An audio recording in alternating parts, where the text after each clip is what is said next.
some absolute huge announcements and statements made over the last few hours that we need to pay tons of attention to.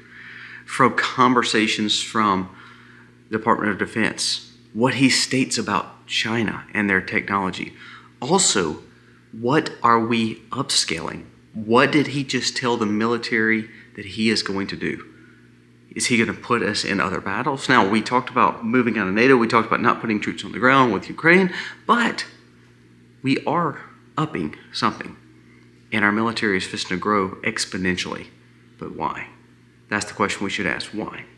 We're going to discuss what Pete Hegseth just said. Also, we're going to discuss what Michael Yaden said. Again, Pfizer exec that has the inside information. Wait to hear what he says about 2020 and what it really was. This goes along with the former CDC director, Redford, stating that he believes that this should be taken off the market immediately. There's more data to make it to where it is not allowed to be around people. Sadly, though, people are still taking it because they're getting told to by their doctors. We're going to discuss that story also. And then we're going to discuss Glenn Beck. He made, Glenn Beck is a smart man. And I know he's a journalist and sometimes he says crazy things too, but ultimately, he said something I think that was so spot on. He said, we are in World War III. America just hasn't seen it yet. We're going to listen to what he said, a quote that I think that, to me, will live in infamy because it shows exactly where we're at. And one day we're going to look back and say, you know what?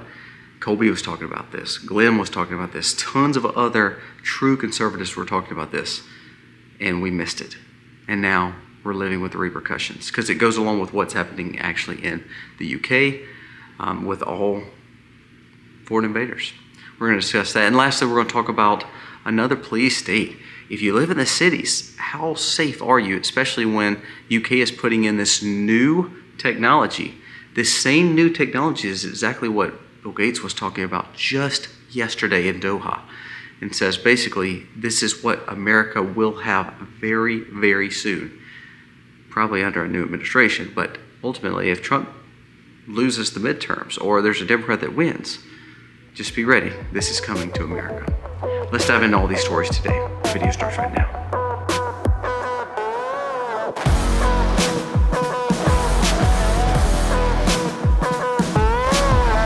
Hey guys, welcome to our channel. Thank you so very much for being here. We thank you so very much. We're humbled by you coming back and watching our content each and every day. We hope that it does help you make some wise decisions for you and your family. Hey, today is our anniversary. This is why we're at a totally different setting. We're heading home again this afternoon, but we just spent a weekend away. It was good to be away. This is my wife and my 19th anniversary. So wish her a happy anniversary. And we thank you again for watching us. Even when we have been out of town, we've tried to keep the videos going for you. Now let's jump into the stories today. First, let's talk about what Department of Defense Pete Hegseth said. There's two comments I want to bring to the attention that he said, and they're actually going viral right now. First one was, he actually said this a few months ago, but then now it's starting to really come out because China and Japan are kind of having some issues there. We've had our hiccups, of course, with China. But I want you to listen to what he stated. China's hypersonic missile could destroy the U.S. aircraft carrier within just 20 minutes. He says, even with all the technology that we have, that would absolutely destroy, but not only that, it would really hurt the military movement and transportation if we ever needed to put an aircraft carrier in certain areas. I think he's bringing the attention to the fact that with Japan and with the biggest players over there, we've been the one with Taiwan trying to make sure everything stays calm. And what I think he was doing was bringing to attention that this is no easy task. China has the technology that is like ours and actually could supersede us in some aspects. And this is just one of them. He said again, if we put a ship close over there and we try to, help out the situation with Japan or with Taiwan, one of their missiles could take us out within 20 minutes. And that would destroy the whole fleet and the aircraft carriers on it. Big deal. Second part he brought up I thought was just kind of weird because, again, it goes along with the fact that, yes, we're saying we don't want war. Yes, we're saying this is a time of peace. But I want you to listen to two comments he made that I think makes me second guess that and really what's going to come of this. Yes, I want to show strength. Yes, I want to be ready. Yes, I want to, it's kind of like me. My son and I did karate for years. We were black belt candidates. I mean, we did everything right with 2 different forms of karate. Now, it was not meant to, go to battle tomorrow. It was meant to have the skills that we needed just in case. So I hope this is a just in case kind of situation. I want you to listen to the 2 things that he shared, and this was just shared the last few hours. It says, America is preparing for a nuclear leap. The Pentagon lays out cards on the table showing that they will conduct nuclear testing, they will get the best footing, and we will be right on top of it. Right now, we're going to stress we're going to be the ultimate nuclear power. At the same time, the U.S. is launching a full-scale modernization of the entire nuclear triad. Now, this is a good thing. We do need to upgrade. We do need to make sure everything is safe and that it's doing the job it needs to do. However, is this the right time to invest more into nuclear capabilities when we're wanting peace? Now, let me go back and say this. I do believe that we need to be prepared just in case, no doubt, because the amount of munitions that we've sent to Ukraine has been astronomical and ridiculous, and even to other NATO allies. NATO right now, remember, NATO made an announcement that they are getting wartime ready. So that means they're getting ready to go to war with Russia, and we need to pull out of NATO before that takes place, but that's a different story. But I want you to listen to what was said right here that's very, very important. We need to upgrade, and we're going to make sure that we are on very strategic forces of renewal, not only just cosmetic upgrades, but complete overhaul to make sure everything is going smoothly and we are at the top of our game. And it sounds great. We want to be prepared. But this also come on the same announcement that the Pentagon will probably fail an 8th audit, 8th year in a row. Now, this is not a Pete Hegseth problem or Trump problem. I mean, this is, he's only been in it not even a whole year, and this was the audit that basically follows the Biden administration. However, when they fail the 8th audit, that means it does go back to the first Trump administration. So here's the thing. What we're seeing is the Pentagon loves to spend money. Should we upgrade? Should we always make sure we're prepared? Absolutely. But why don't we make sure that the audit is going on and we know where this money is going and not just into defense contractors' pockets, and it's actually going to defense and preparedness. That's like me. If I say I'm a prepper and I start buying things and buying food, if all of a sudden I just stockpile things that doesn't matter, what if all of a sudden I just stockpile a lot of dirt? Well, the dirt's not going to do me any good, is it? I need to stockpile food. So sometimes we may say we're prepping, but we need to make sure that we're putting that use in the right place. Well, this is another thing. If we're failing audits, do we really want to invest another few $100 billion into cleaning up the nuclear arsenal? Yes, we need to be safe, but should we just make sure that we have our budget correct first? I think this is what government does best. It's like, let's just throw more money at it and just hopefully something will go. Even though we're wasting, trillions of dollars a year, it's okay. Who cares? As long as we're doing what we want to do when we want to do it. I don't think that's right. I think this was a really good comment made. I read this yesterday. It's amazing we call this public businesses and we call them private businesses. So we call the government public. What that means is we're paying them, so we should know every aspect of the budgets, audits, and making sure everything is on the up and up. That is a public situation because it's government owned. We own it. And then now we have private business that we should own privately, and we should have our own privacy, so things like the government should not know much about us. But that seems topsy-turvy. It's amazing how we don't know what's in the audits. We don't know where the waste is. We don't know where the government problems are. But at the same time, we're the ones paying for it. However, the private situation is we're still paying them, and they want more information than ours, and they're learning more and more about us each and every day. That kind of leads me to the next story that I want to bring up. Now, you remember Bill Gates has been pushing for a digital ID. He's been pushing for this new satellite capabilities where he can see anyone and everyone all over the world at any given time, especially even in America. These are low-riding satellites. That's what he's saying he wants to utilize. Now, that was what he wants, and that is what he's probably going to get if a Democrat gets back in power. Hillary Clinton even backed this as well. If Hillary Clinton would have won against Trump, or Biden or Kamala would have won a second term, this would have taken place. It was already in the works. Listen to what's happening in the UK. because this was coming to the cities in America if Trump didn't win. Britain has deployed AI facial recognition cameras, which also capture and record emotions on databases. It is meant to control and know every aspect of every individual walking around the city. Police plan to use these cameras to read emotions and study the way and think how a criminal thinks. Now, they can't arrest people and they keep allowing for mass migration to happen, but they're going to go and use this really probably against the people of UK. This same implementation will happen in America. It's already happening. It's going to get worse. Now, New York City, Chicago, all these have this type of capabilities. And to be honest with you, this is what we were talking about the last few days about the Alex Jones announcement, that when we talk about metadata, when we talk about the AI glasses, when we talk about the opt-out clause in Snapchat, TikTok, and Facebook, when we talk about all those things, every aspect of that is going to the AI data centers, and it will be captured so AI can utilize it. And let's see who's going to utilize that data. Well, it's probably going to be the government, just like the case in the UK. I want to go to what this gentleman said about AI, because it goes right into these stories about how AI is going to be used against us. And then I think we've built a very evil player that's going to end up ruling over us. Listen to what he said. This is huge. This is from Stuart Russell. It says, AI companies do not worry about self-improvement. For the longest, they wanted to improve AI to make it better. Listen, a system with an IQ of 150 could improve itself in its own algorithm and reach 170, then 250, accelerating each cycle.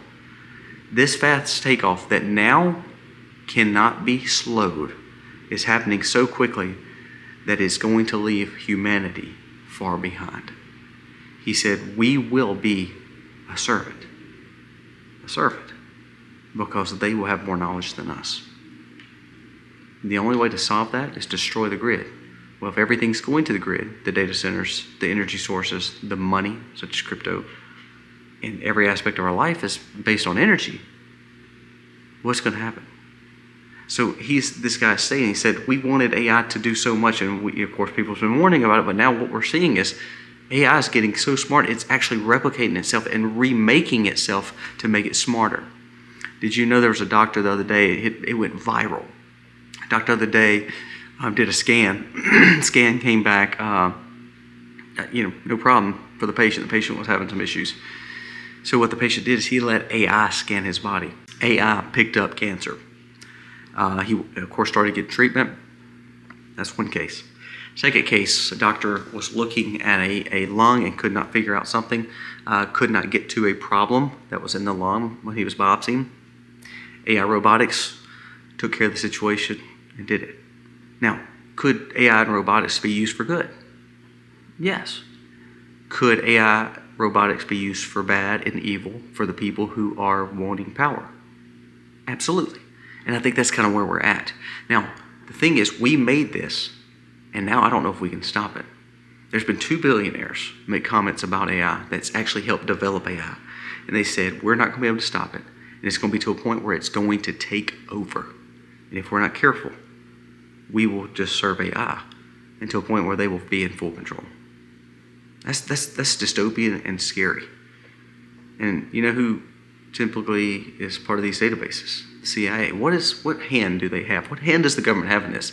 And are they going to lose power when AI overtakes them when it comes to the thought pattern, the IQ, the fact that they can get every information and blackmail, they know everything about you, they know all your private text? That is happening right before our very eyes. It's happening, with Facebook, Meta, like we talked about. All this stuff is happening in December. And it's just getting implemented in the UK. Now, the database, stuff with AI is happening here in America. That's happening December 16th. You have to opt out of that. I keep bringing this up every day because I want you to understand the dangers of what's going on when it comes to AI capabilities and how smart it's going to get. Could it be used to blackmail you? Could it be used to get your information? Could it be used to make you more vulnerable? Could it be used to take your money?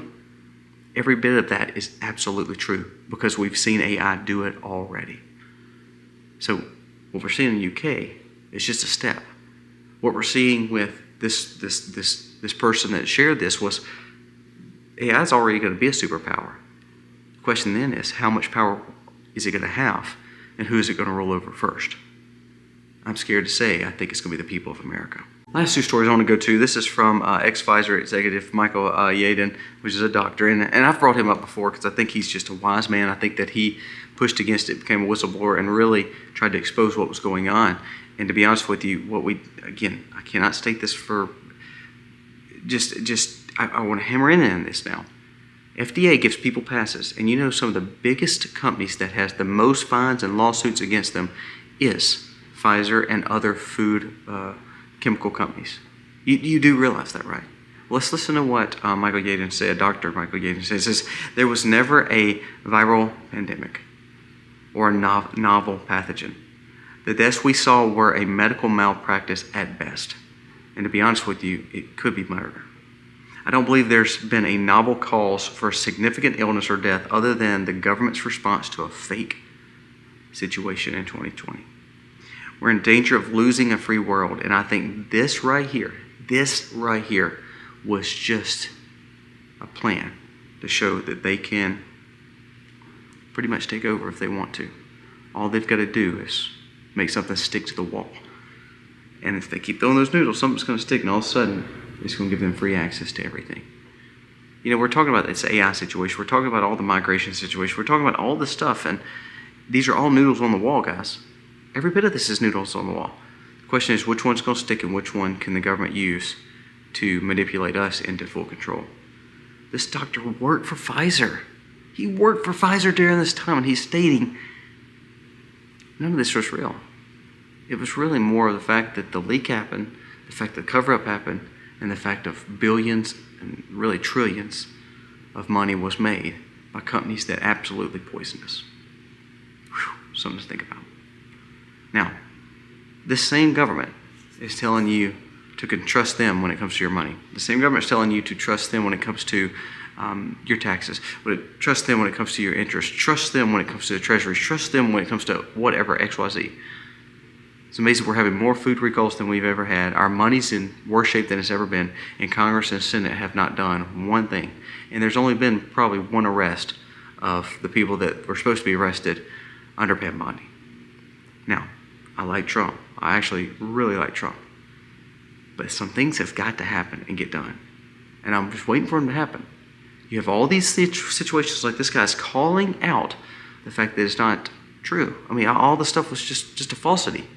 Even Redfield, CDC director under Trump, again, it makes me mad when all these people come out after they retire to try to fix something or change the record. He comes out and states that the thing that's going in people's arms is causing the harm more than the actual pandemic did. He's saying it better be taken off the shelves. He said in our business, once we see so many dangers of it, that means it should be pulled from the shelf.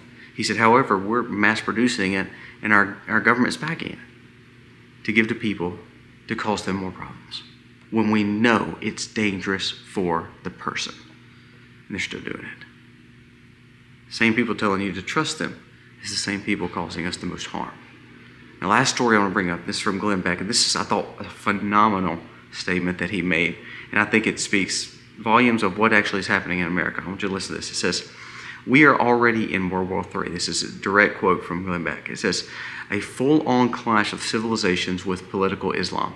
They know it, but we still don't. It's inside our cities, universities, NGOs, courts, protest movements, and even Congress.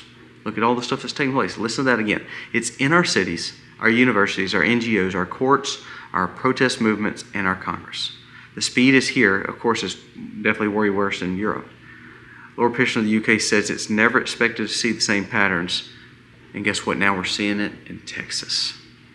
He brought that up specifically. Now, we know Michigan, Dearborn. We know Minneapolis, Minnesota. We know New York City. We know different strongholds by the Muslim faith. But he said, I never thought you'd see the attack on Texas like you have. He said, if you don't stop it, you're going to become UK. And if they end up taking Texas, if they end up taking that to the Democrat Party and end up swinging that state, he said, you will fall and become an Islamic nation, or especially some Islamic strongholds all over America. I think Glenn Beck was right on. We're not willing to face the fact that this may not be World War III. It may be the biggest spiritual war we ever faced. It could be end times, could be just World War III, could be anything like that. But ultimately, it's going to cause for major, hard problems for America and its children and its grandchildren. My kids are growing up in this. The last thing I want them to do is have to go fight on their own ground.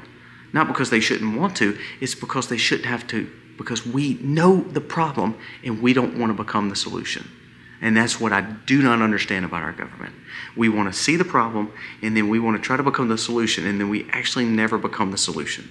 We hear about all these stories like what the ex-Pfizer CEO just said. We hear the stories of what Fauci did. We hear the stories of what Obama did. We hear the stories of what Brandon and Clapper did, and yet zero rest on all those. We hear the story about the Somalis in Minnesota. We hear the story about all this stuff. You name one terror attack that's happened over the last 20 years, every one of them is tied to the Islamic faith. And for some reason, we're still, to this day, not doing anything about it. I think Glenn Beck is spot on when he says we're actually in the world war that we don't want to admit. And they're willing to fight it, and we're acting like it's not going to happen. We're putting our head in the sand. Guys, let me know your thoughts on today's video. The whole purpose of these videos is to make you think, to make you research, and to make you prepare. Let me know your thoughts for today. God bless.